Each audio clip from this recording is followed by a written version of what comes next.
Alrighty, hello everybody, and welcome to Season 9, Episode 2, Volume.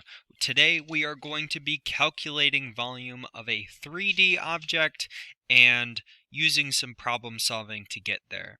Of course, as math teachers, we love to get you things that are nice and convoluted and take you a little bit of struggle to get there. So the big thing going into today is that you have to persevere. You have to read.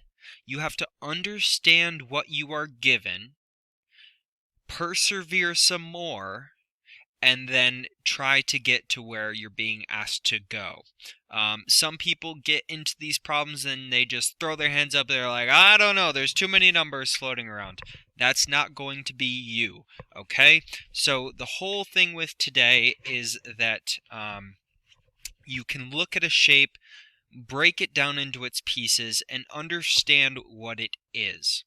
To help you with that, I have given you some learning targets. So these are the things that you should be aiming for. You need to be able to choose the correct formula based on what object you're working with. And you need to use the unit conversions to make sure that you're giving the problem or giving your answer in the format that we are asking for.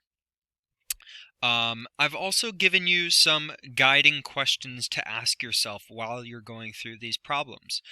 What shapes are you working with? What is the area of the base? If it's a circle, then you need to use a circle formula. If it's a square, then you need to use a square formula.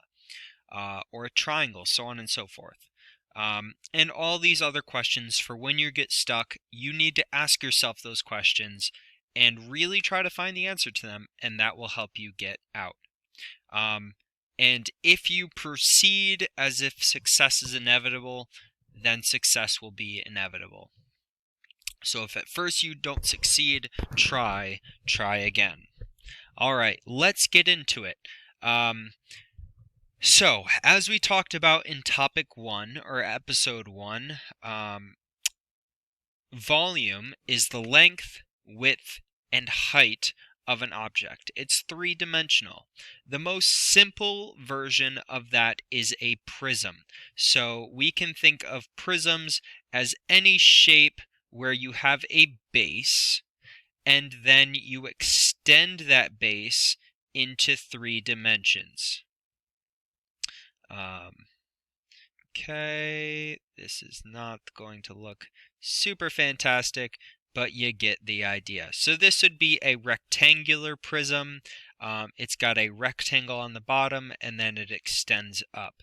We can do triangular prisms like this, where the base is a triangle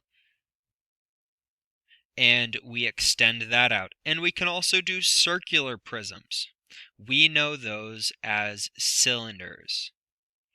In every one of these cases, it is the fact that you are taking the base and you are multiplying it by the height. So we have this base here. It has an area because it's two-dimensional, and then we're extending it by a height. This has a triangular base, and we are extending it by a height. This has a circular base, and we are extending it by a height. Okay? Again, these bases, that's a rectangle, that's a triangle, that's a circle. Those are all two-dimensional. It takes that third height dimension to bring it into 3 dimensions. So the formula for a prism is base times height, where base, capital B, is the area of the base. Okay, it is the area of the base. Okay, you're taking that area and multiplying it by the height. Okay, so H is the height. Pyramids or cones, they're kind of like these, except they come to a point. So if you can imagine a rectangular pyramid that comes up and they all meet at that one point right there. That's pretty simple to remember. It's 1/3 of the base times the height. So it's basically the prism formula, but just 1/3 of it. Not too bad. 1/3 base times height. Okay, and then the sphere is really the oddball of the bunch. You will, on your reference sheet, be given all of these formulas, but I really want you to conceptually understand that a prism is the area of the base times the height. The area of the base times the height.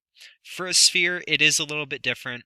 It's 4/3 pi r cubed.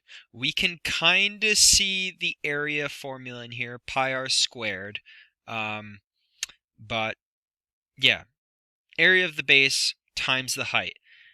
This does mean that you will have to know the area of shapes. We know a rectangle's length times width.